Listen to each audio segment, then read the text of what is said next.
Alors, le coaching, c'est une méthodologie d'accompagnement qui permet d'amener la personne à produire des résultats en partant d'un point spécifique, un point A, en l'amenant à un point B.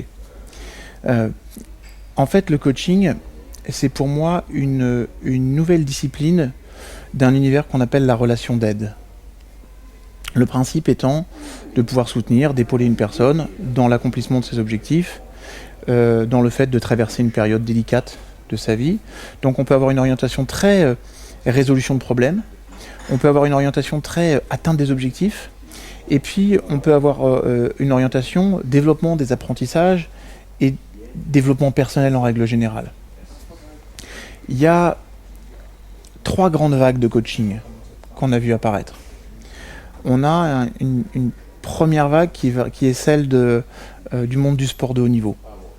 C'est-à-dire qu'on s'est rendu compte que parfois, ce qui faisait la différence pour certains sportifs, c'était la façon dont ils étaient accompagnés, coachés. Voilà.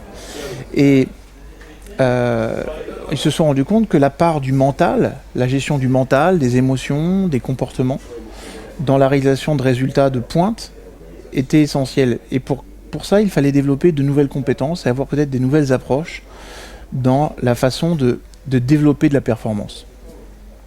Et puis ensuite, le monde de l'entreprise s'est posé un peu la même réflexion, s'est posé la même question. C'est-à-dire qu'ils se sont dit, voilà, nous aussi, chaque année, on met les compteurs à zéro, la compétition est de plus en plus rude, le stress est de plus en plus manifeste, et parfois, nos cadres supérieurs ont du mal à faire face, et ils pourraient avoir intérêt à développer aussi une forme d'accompagnement.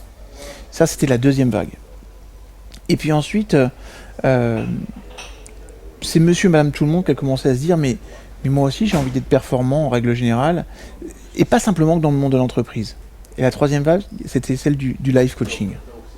C'est-à-dire, le life coaching, c'est accompagner une personne autour de 5 domaines clés.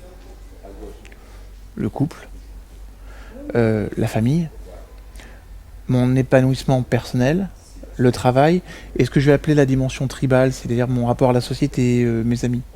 Et on vit dans une génération maintenant où on veut s'accomplir partout.